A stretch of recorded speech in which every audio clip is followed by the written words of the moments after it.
വലിയ ബഹളമാരുടെ ഭാര്യയും മക്കളും കട്ടയ്ക്ക് എതിർപ്പ്. ഒരു കാരണവശാലും സമ്മതിക്കില്ല. കുടുംബത്തിൽ പറഞ്ഞവർക്ക് പറ്റിയ പണിയില്ല ഇത്. 12,000 രൂപയ്ക്ക് 1,20,000 രൂപ മൂല്യമുള്ള സമയത്ത് ആ ജോലി കളഞ്ഞിട്ട് ഈ ഉടായ്പ പണിക്ക് പോകാൻ സമ്മതിക്കില്ലെന്ന് പറഞ്ഞു. ചേട്ടന്മാരും അനിയന്മാരും എല്ലാം ഒറ്റക്കെട്ട്. ഞാൻ മാത്രം ഒറ്റയ്ക്ക്. എന്താ, ഞാനിത് ചെയ്യാൻ തന്നെ തീരുമാനിച്ചു. 54-ാമത്തെ വയസ്സിലാണ് 12,000 രൂപ എനിക്ക് ശമ്പളം. 12 വർഷമായിട്ട് ഞാൻ വാടകയ്ക്ക് താമസിക്കുക. എന്റെ ഫിസിക്കൽ സ്റ്റാറ്റസ് വലത് കൈ 60% ഡിസബിലിറ്റി. കാലയിൽ 6-7 സ്ഥലത്തൂടെ ബസ് വന്ന് നിന്നിട്ടില്ല. അപ്പോഴും ഓടാനും ചാടാനും പറ്റാത്തൊരവസ്ഥയിൽ, ഒരു ജോലിയും കൃത്യമായി ചെയ്യാൻ പറ്റാത്തൊരവസ്ഥയിൽ 54-ാമത്തെ വയസ്സിൽ 12,000 രൂപ ശമ്പളം കിട്ടുന്ന ഈ വ്യക്തി ഇനി ഒരു 50 വർഷം കൂടി ആ ശമ്പളത്തിൽ ജോലി ചെയ്താലും എനിക്ക് സ്വന്തമായിട്ട് 1 സെന്റ് ഭൂമി പോലും വാങ്ങാൻ പറ്റില്ല എന്നുള്ള യാഥാർത്ഥ്യം എനിക്കും അറിയാം, എന്റെ വീട്ടുകാർക്കൊക്കെ അറിയാം. പക്ഷെ അവർ ഈ പണി ചെയ്യാൻ എന്നെ അനുവദിച്ചില്ല. പക്ഷേ കുട്ടനാട്ടുകാർ പറയും, വെള്ളത്തിൽ മുങ്ങിത്താഴുന്നവന്റെ മുന്നിൽ കൂടി കച്ചിത്തിരുമ്പുഴയിൽ പോയാൽ പിടിക്കുമെന്ന് രക്ഷപ്പെടാൻ വേണ്ടി. അങ്ങനെ രക്ഷപ്പെടാൻ വേണ്ടി പിടിച്ചതാണ് സനിൽ.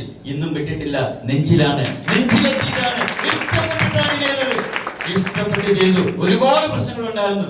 കല്ലും മുള്ളും കുന്നും മലയും കാറ്റും മഴയും ഒക്കെ താണ്ടി ഒരൊറ്റ ലക്ഷ്യം മാത്രമേ ഉള്ളായിരുന്നു. ഒരു സ്വപ്നമായ ഒരു ചെറിയ വീട് വാങ്ങി മക്കൾക്ക് കൊടുക്കണം. ഡിയർ ഫ്രണ്ട്സ്, ബൈക്ക് ഓടിക്കാൻ പറ്റില്ല, 60% ഡിസബിലിറ്റിയാണ്. കോട്ടയം മെഡിക്കൽ കോളേജിൽ മുറിച്ചു കളയാൻ ഒപ്പിട്ട് കൊടുത്ത കൈയായത്. ഈ കൈ കൊണ്ടൊരു ബൈക്ക് പോലും ഓടിക്കാൻ പറ്റില്ല. ഒരു നാനോ കാറിൽ തുടങ്ങി, ആക്സിഡന്റ് അടിക്കോ തുടങ്ങി. അത് ഞാനൊക്കെ ആക്സിഡന്റ് അടിക്കോ എടുത്ത് ഇന്ന് എന്റെ കുടുംബത്തിൽ ഒരാൾ പോലും ഉപയോഗിക്കാത്ത 10-17 ലക്ഷത്തിന് മുകളിൽ വിലയുള്ള കിയയുടെ സെൻട്രോസ് കാറാണ് ഞാൻ ഉപയോഗിക്കുന്നത്. അതിലുള്ള ഉപരി ഇന്ന് എനിക്ക് നിങ്ങളോട് അഭിമാനത്തോടു കൂടി നിന്ന് തലയുയർത്തി നിങ്ങൾക്ക് എനിക്ക് പറയാൻ സാധിക്കുന്നു, ഇന്ന് ഞാൻ താമസിക്കുന്നത് എന്റെ സ്വന്തം വീട്ടിലാണ്. ഞാൻ വിറ്റ കുടുംബത്തിന്റെ 1 കിലോമീറ്ററിനുള്ളിൽ തന്നെ എന്റെ സ്വന്തം വീട്ടിൽ താമസിക്കാൻ എനിക്ക് സാധിച്ചു. മാത്രമല്ല, ഇന്ന് 63 വയസ്സ് പ്രായവും വലത് കൈ 60% ഡിസബിലിറ്റിയും 10ാം ക്ലാസ്സും ഗുസ്തിയുമുള്ള സനിൽകുമാർ ഇന്ന് കേന്ദ്ര ഗവൺമെന്റും സംസ്ഥാന ഗവൺമെന്റിനും GST കൊടുത്തുകൊണ്ട് ഈ ബിസിനസ് ചെയ്യാൻ കഴിയുമെങ്കിൽ അതെന്റെ കഴിവുകൊണ്ടല്ല. 10ാം ക്ലാസ്സും ഗുസ്തിയുള്ളവൻ എന്ത് കഴിവ്! എന്റെ ഓർഗനൈസേഷൻ 1-ലും എന്റെ ഓർഗനൈസേഷൻ 2-ലും 100 ആയിരക്കണക്കിന് എന്നെക്കാൾ ആവശ്യവും പ്രാപ്തിയും കഴിവും അറിവും ആവശ്യവും ആരോഗ്യവുമുള്ള ഒരുപാട് ആൾക്കാരുടെ സമയവും കഴിവും നമുക്ക് നിയമപരമായി ഉപയോഗപ്പെടുത്താൻ പറ്റുന്നതുകൊണ്ടാണ് സാധാരണപ്പെട്ടവന്റെ വ്യവസായം എന്ന് ഇതിന് പറയുന്നത്. 100 പേരെ വെച്ച് ഒരു സ്ഥാപനം നടത്തണമെങ്കിൽ കോടികൾ ഇൻവെസ്റ്റ് ചെയ്യണം. അതിന് ഇത്ര കഴിവും വേണം.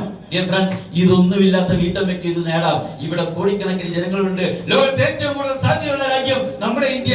ലോകത്തെ ഏറ്റവും കൂടുതൽ ജനങ്ങളുള്ള രാജ്യം. ആ രാജ്യത്താണ് ജസ്റ്റ് തുടങ്ങിക്കഴിഞ്ഞിരിക്കുന്നു. 2ാം ഘട്ടത്തിലേക്ക് കടന്നിരിക്കുന്നു.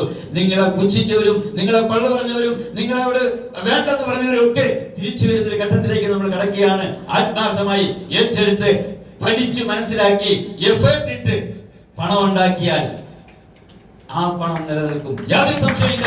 അങ്ങനെ വലിയ സംഭവം ഉണ്ടാക്കാൻ, ആരോഗ്യം ഉണ്ടാക്കാൻ നിങ്ങൾ എല്ലാവരെയും അനുഗ്രഹിക്കട്ടെ എന്ന് പ്രാർത്ഥിച്ചുകൊണ്ട് ഞാൻ എന്റെ വാക്കുകൾ നിർത്തുന്നു. നന്ദി, നമസ്കാരം. Thank you.